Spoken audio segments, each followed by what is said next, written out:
Let's go very quickly now, though, to Arabella Skinner from UsForThem. She's one of the co-founders of the organisation which looks out for the welfare, of course, of children. And children are very much at the very epicentre, or they should be, of the COVID inquiry. But tragically, they're actually not at all anywhere near it. Arabella, very good morning to you, or good afternoon to you, I should say.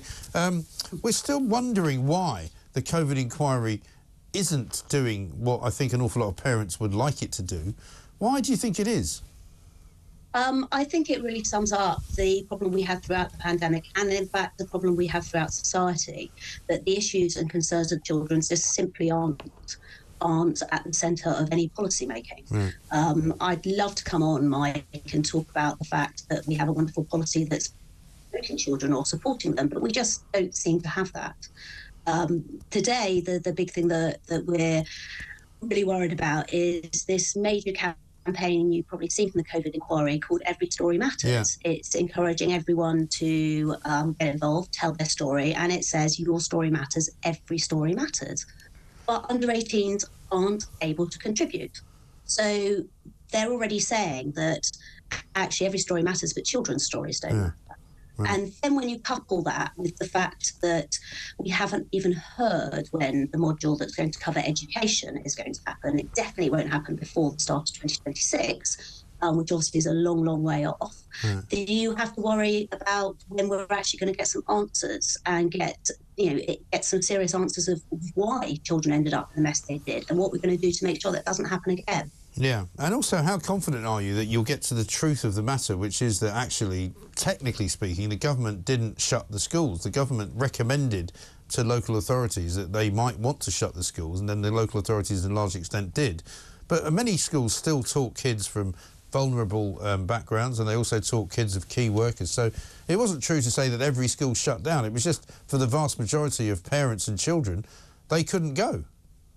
Yeah, I think it's really interesting, and it's a big issue in the fact that it was a ministerial decree when Gavin Williamson stood up and said schools will close.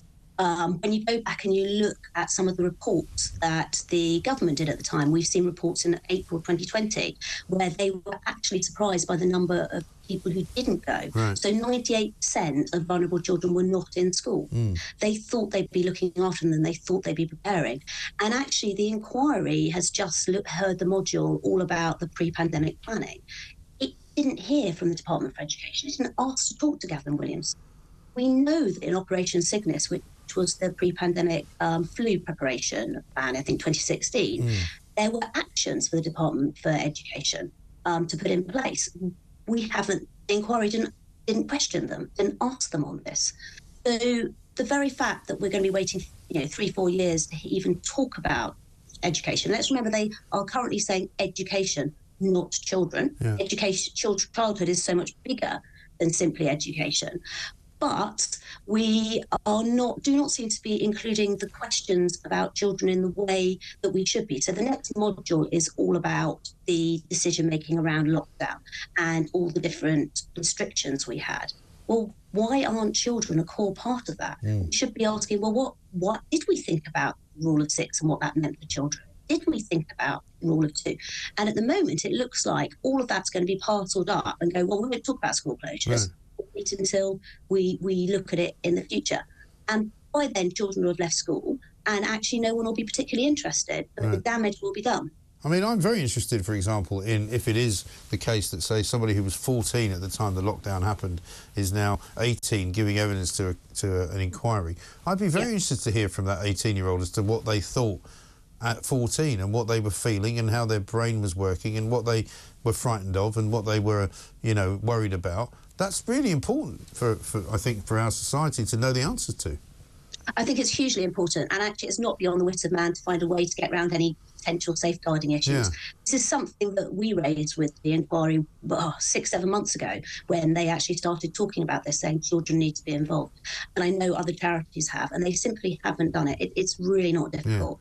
Yeah. We're seeing knock-on effects now. We already heard big piece in the paper by the Secretary of State yesterday talking about why A-level results need to be tougher because university students there was a high dropout rate on university students because so many of them got results that perhaps they wouldn't have got in a normal year.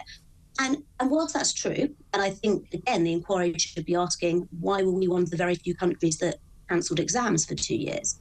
It actually hides a couple of other major issues. The first one is lots of children got to the end of their A-levels without actually studying an entire A-level. Imagine you turn up to do biochemistry at university and you've only done 60% of the biology A-level and 50% chemistry. And you A-level. haven't really even done any of it because you just got a tick, even though exactly. Nobody really and you've never what you been knew. in a lab. How are you going to cope with that? You've then missed a hugely important developmental stage of the 17, 18-year-old sixth form, where you become so much more independent, and you've mainly done that online and you've been stuck inside, so you haven't developed independence and those kind of social skills.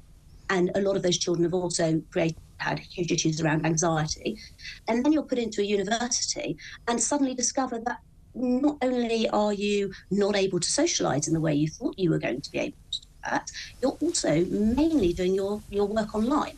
And so a huge amount of this must reflect the education that students got at university when they're stuck in their rooms having education. So yes, absolutely, A-level marking is an issue and the lack of A-levels is an issue, but the huge dropout rate we've had at universities hides a multitude of other issues amongst it.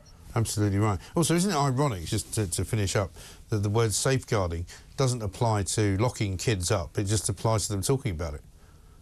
Absolutely. And one of the things that we absolutely know is that so many safeguarding warnings were ignored. If you go through the SAGE minutes, if you go through the DfE minutes, you can see all the way through people were raising concerns way before the decision struck. Schools, concerns about the most vulnerable in society and the impact through there. And it's great that people are out there talking now, but not enough people were talking at the time. And another thing the inquiry should listen to and think about is, why did people feel they were not able to speak out? Yeah, absolutely right. Arabella, keep fighting the good fight. I'm sure you'll get there in the end. Arabella Skinner, co-founder of UsForThem.